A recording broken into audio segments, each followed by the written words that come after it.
Shebahonaning, Shebahonaning.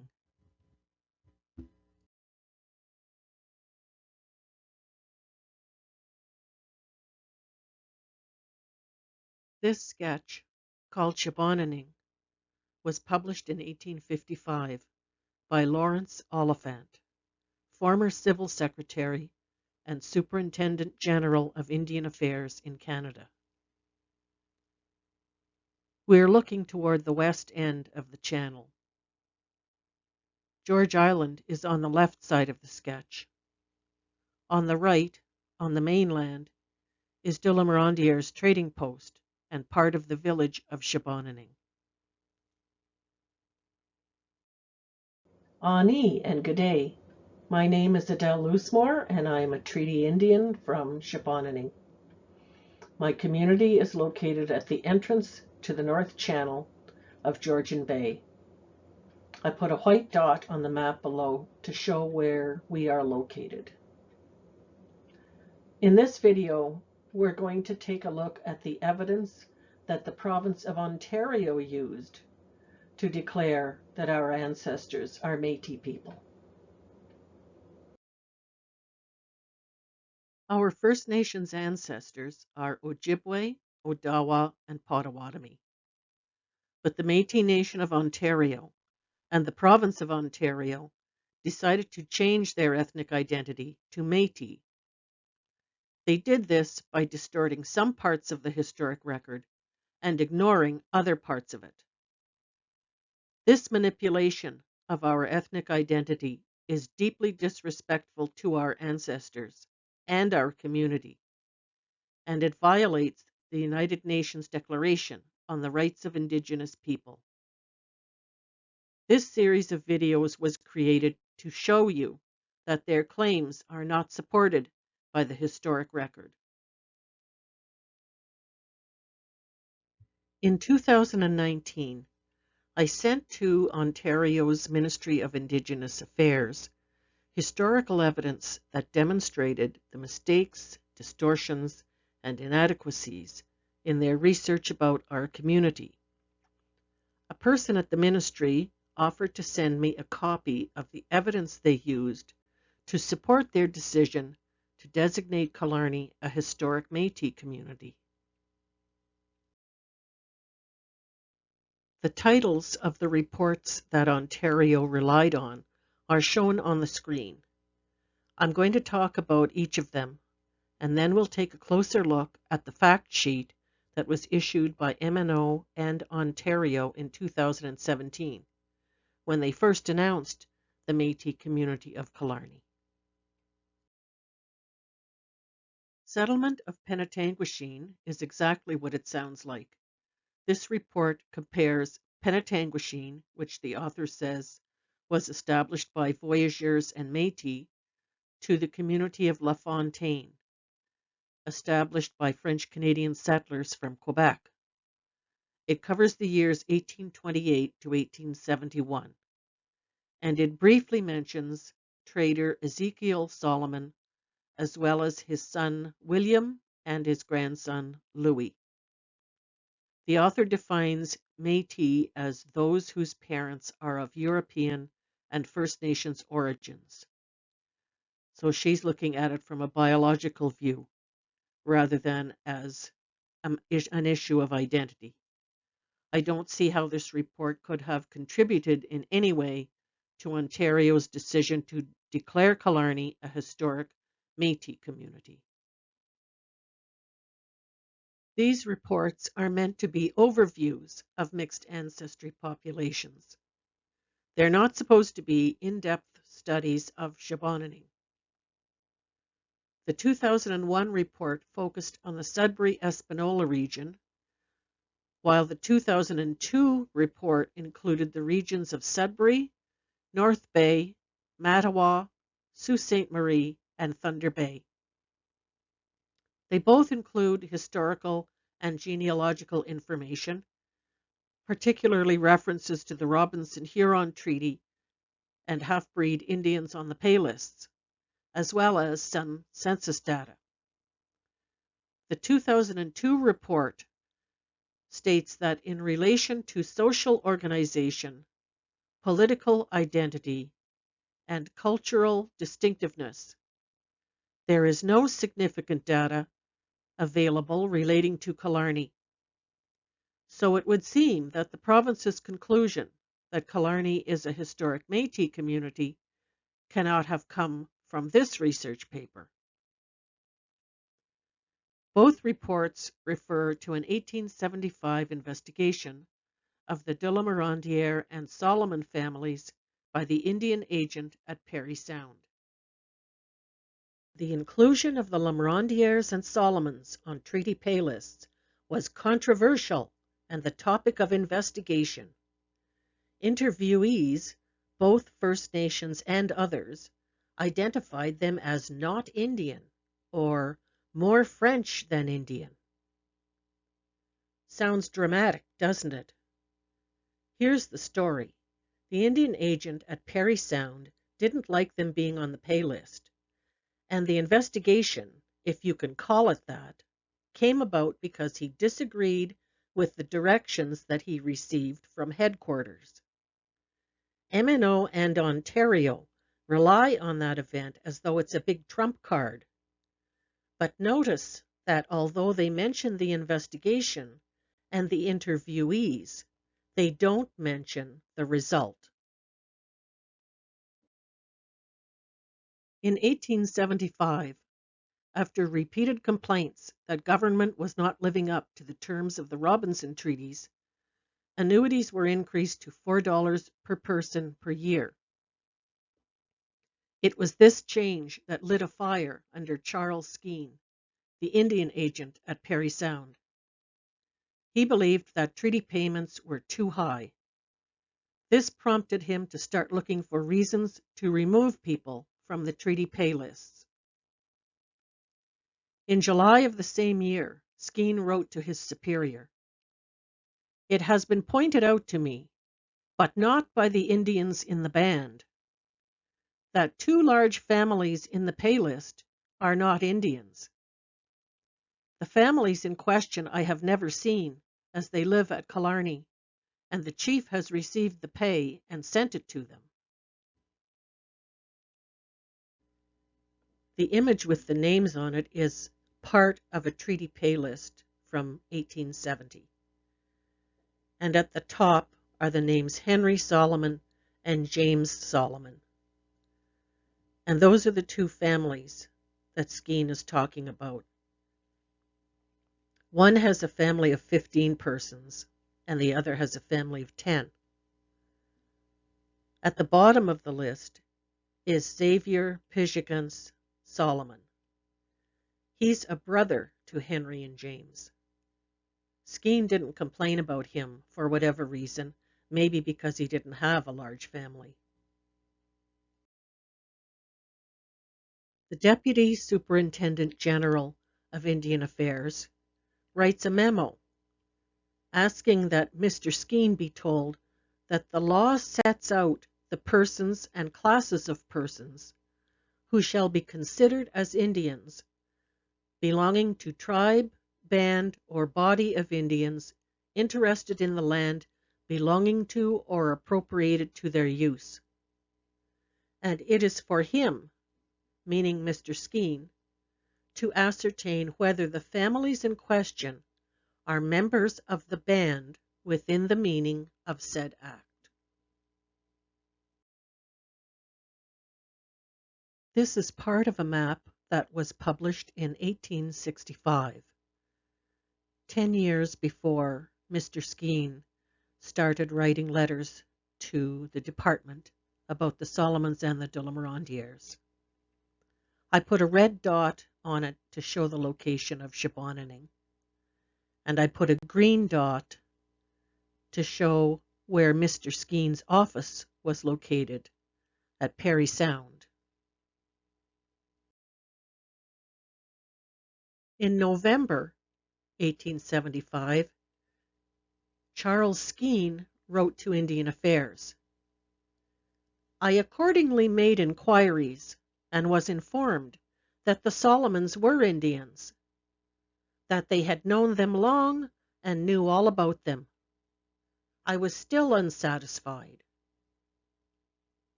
Skene goes on to say that he wrote to Mr. Phipps. He's the Indian agent at Manitowoning on Manitoulin Island. I put a blue dot on the map to show where he's located. And Skene says, Mr. Phipps says he cannot speak from his own knowledge, but he believes the Solomons are not Indians. Well, that's kind of a useless statement because he doesn't provide any information about why he thinks that. Skene also says he wrote to H. Thompson in Penetanguishene. I put a purple dot on the map for that. That's down near the bottom of the map on the right-hand side. Thompson was a businessman, very well known, and became an Indian agent later on. So Skene said, Thompson knows much about the Indians. The Solomons had lived there. And Thompson said, I know the Solomons you refer to. They're not pure Indians. Their father was a white man. Skene also talks to the chief of the band and the interpreter, Abner Elliott, and they both say that the Solomons are French. The chief says the father was a French man who married an Indian woman. But the stories about a French father are not correct, although the Solomons were fluent in the French language as well as their own. Skene seems to have a problem only with Henry and James, although Marie and Xavier are also on the same pay list. Shown here are the parents and grandparents. The grandfather, William Solomon, is half native, half non-native. They are not pure Indians, as Mr. Thompson said, but if you keep watching my videos, you will see that the Solomon family's history is all about their experiences as First Nations people.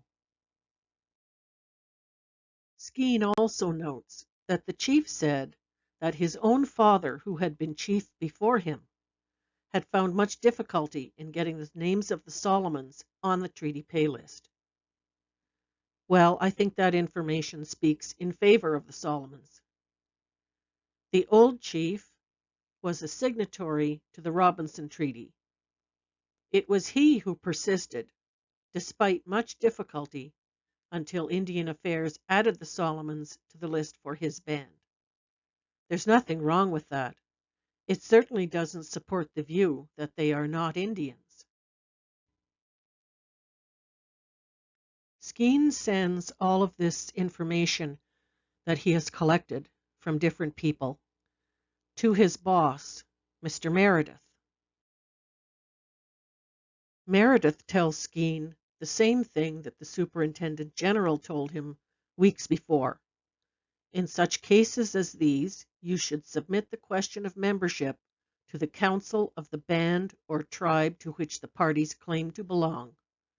You should then forward a report embodying the decision of the council for the consideration of the Superintendent General.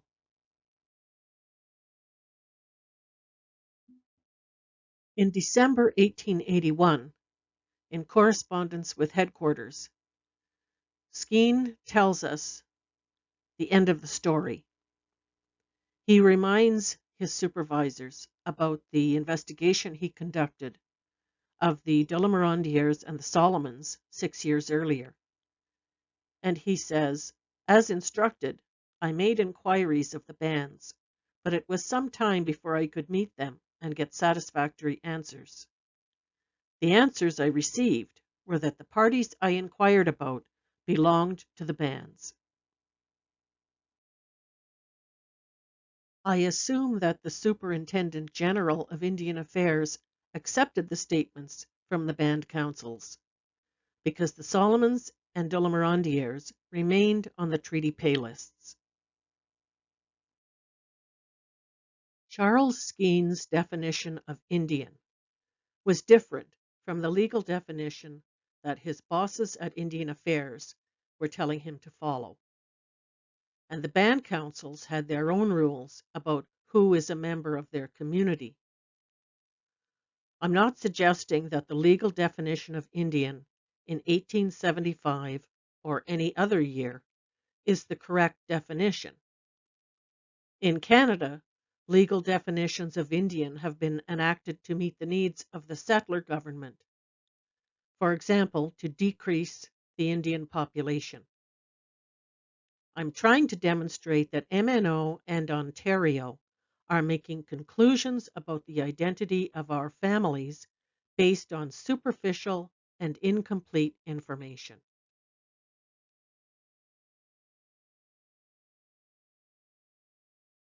In 1877, petitions were sent to the Governor General for arrears of Robinson Treaty annuity payments and the interest on them.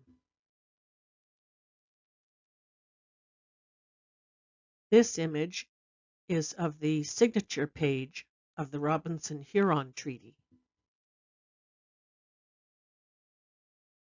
Part of the petition read that in view of the facts that the territory ceded by your petitioners produced an amount which would have enabled the government without loss to have increased their annuity from time to time, your petitioners claim that a very large sum of money is justly owing to them on account of arrears of annuity and interest thereon.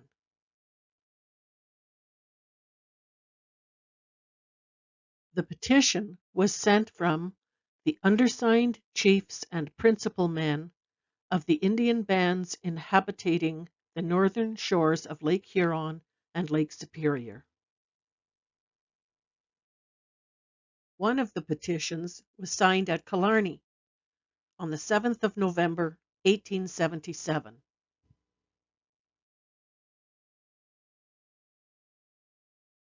The names on this document show that people from several communities gathered here to sign this copy of the petition.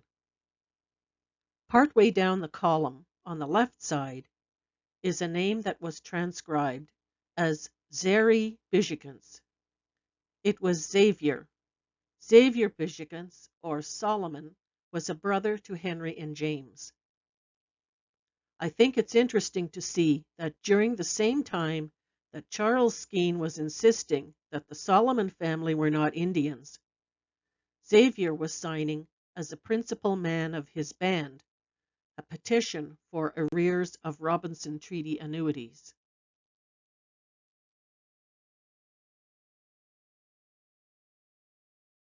St. Joseph's Church.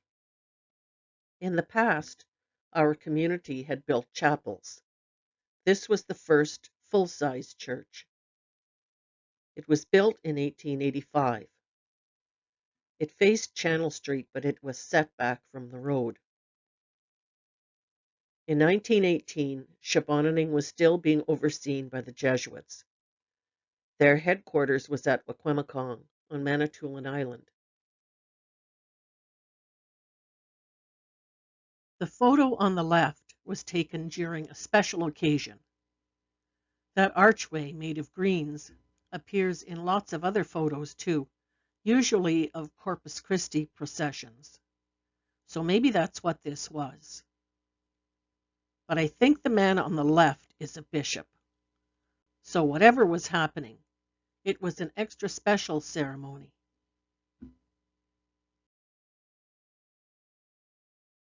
One of the missionaries, Father Artis, wrote to the Deputy Superintendent of Indian Affairs about treaty payments that were no longer being paid to Dominic Solomon's widow and children. Those payments had suddenly stopped. Father Artis had already written the department 3 times asking for an explanation. In this letter, he said, "This woman, an Indian herself, a real treaty Indian, married lawfully Dominic Solomon, who is the son of old Akiwenzi, Henry Solomon, who received, as well as his late wife, all Indian annuities and other moneys to his last day. The sons and daughters of that Akiwensi and their children received also the regular payments for a while, as it was by the Indian Act and treaties their uncontestable rights, being children or grandchildren of fathers and grandfather who were true treaty Indians.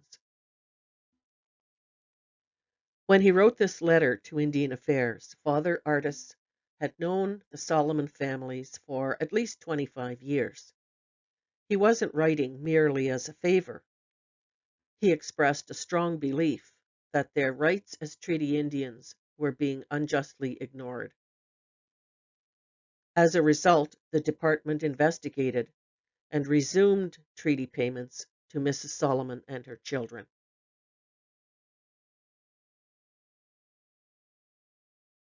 In their YouTube video, the Métis Nation of Ontario talks about Charles de Lamorandier's son, Pierre Regis, being referred to as a half-breed in a letter written to the Deputy Minister of Marine and Fisheries in 1881. MNO also notes a statement that Pierre Regis made about not being an Indian. This is MNO's evidence that Pierre Regis was Métis. So let's take a look at what happened. It all begins with a dispute over the government job of lightkeeper. In 1880, P.R. de Lamorandier sent a letter to the Manitoulin Expositor newspaper.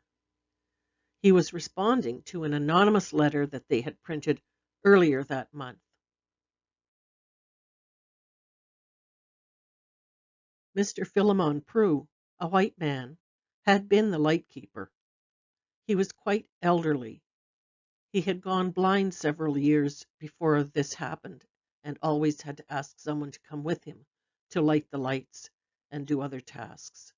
So the job of lightkeeper came open.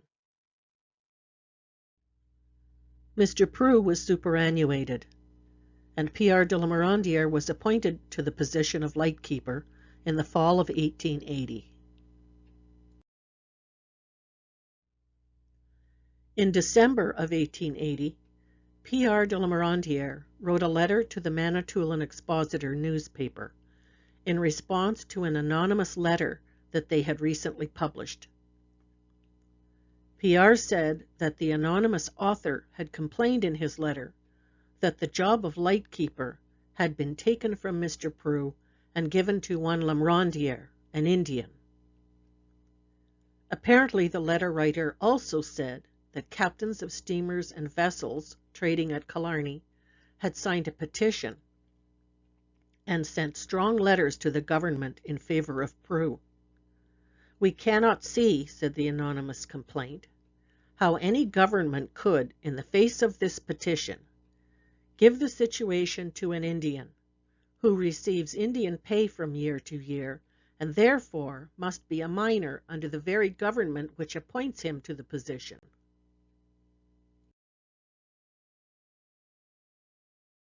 In the same letter, Pierre Regis also says, "I have a perfect right to receive any money that belongs to me by inheritance from the Indian funds in payment for the purchase of our lands, and do not consider it any disgrace to receive what is justly due me from my patrimony, nor do I consider it disqualifies me from holding any position with which I may be entrusted."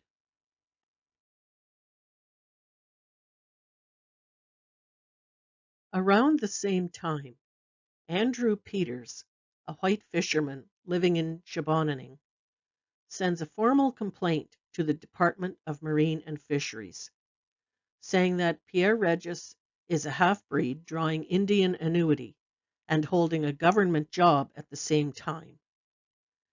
Peters believes this is illegal, or at least unfair. Pierre Regis writes to Marine and Fisheries as well to argue against what Peters is saying.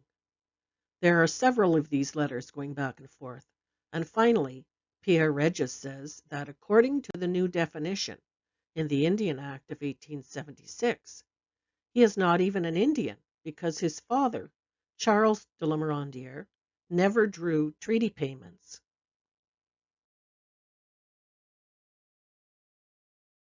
The Department of Marine and Fisheries writes to Indian Affairs to ask, is Pierre Regis being paid treaty money? And Indian Affairs says, yes, he is. So Marine and Fisheries sends them a copy of the statement from Pierre Regis saying he is not an Indian. When questioned by Indian Affairs, PR explains that he said it because he was afraid he would lose his job as the lightkeeper. In 1881, there were not many jobs anywhere that had any kind of job security. Being the lightkeeper meant having a predictable, steady income, a free house to live in, and a pension at the end.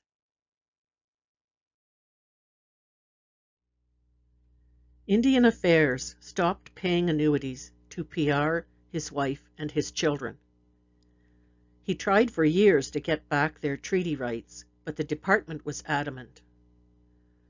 One letter said, "Your name was dropped from the pay list, and the department does not see how you can expect the question to be reopened.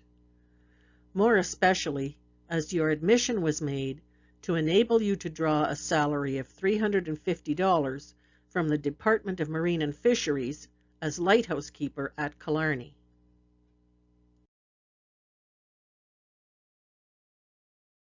In 1887, Pierre Regis went to his MP, Mr. Simon Dawson, and asked for his help.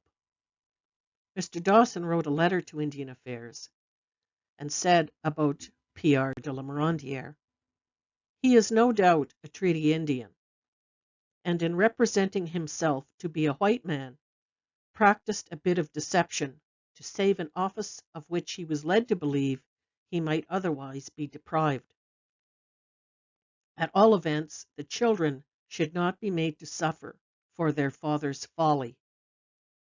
He and they are decidedly Indians, both in fact and appearance, indeed quite so much so as the Indians of Algoma generally are."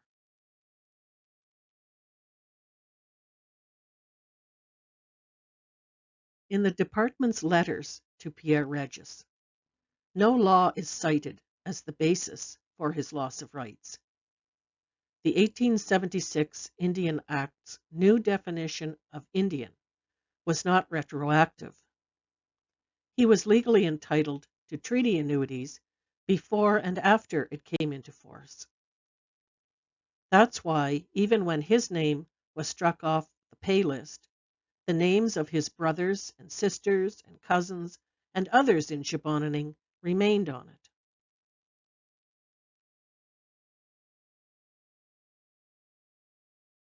Who called Pierre Regis de la Morandière an Indian? Andrew Peters did, when he said that as an Indian, PR should not have treaty money and a government position at the same time.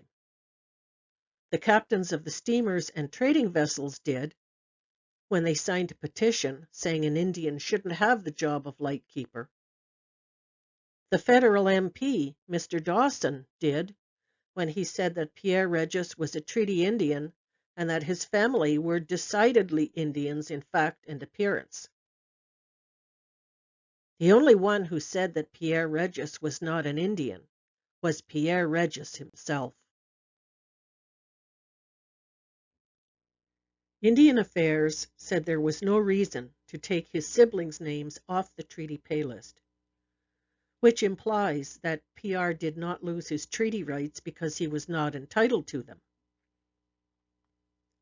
If PR's strategy in the argument with Peters had been successful, he would have been not an Indian for the Department of Marine and Fisheries at the same time that he was a treaty Indian for Indian Affairs. That would have made fools out of officials in both departments, and I think that's why Indian Affairs decided that he had to be punished. Pierre Regis tried for decades to regain his treaty rights. In 1938, 15 years after his death and almost 60 years after he lost his rights, his daughter was still writing to Indian Affairs, trying to have the decision reversed. In 2002, an 81-year-old grandson of Shebahonaning was the first of Pierre Regis Lamorandier's descendants to regain legal status as an Indian.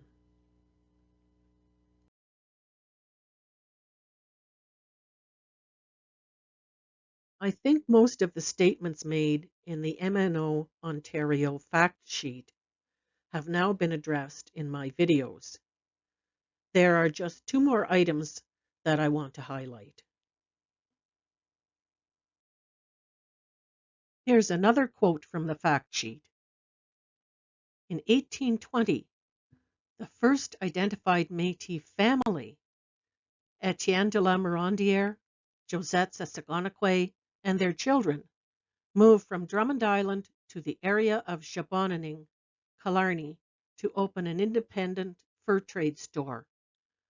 The Lamorandière family remained in Killarney. So now, not only is Etienne a white man, Métis, but his wife, Sessagonaqua, a full-blooded Indian, has also become Métis. Perhaps they shared with each other part of their blood, and in that way they were each transformed into Métis people. Remember, these statements come after 7 years of a joint research project.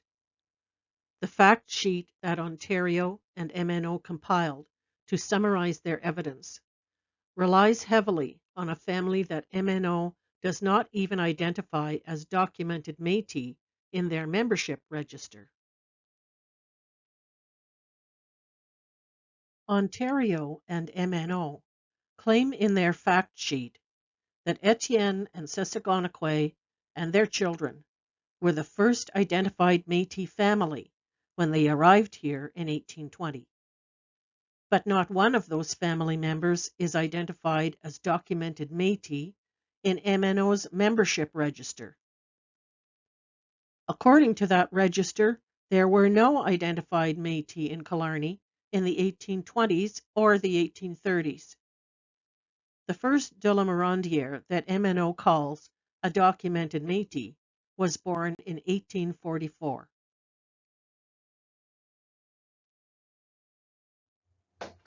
Shebahonaning was on the main transportation route for many decades until people began to travel by road.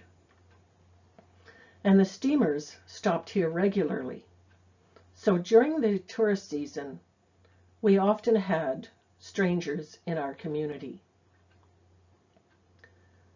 There are a lot of government documents, church documents, books, letters that refer to Killarney. So next time, let's take a look at who those outsiders thought we were.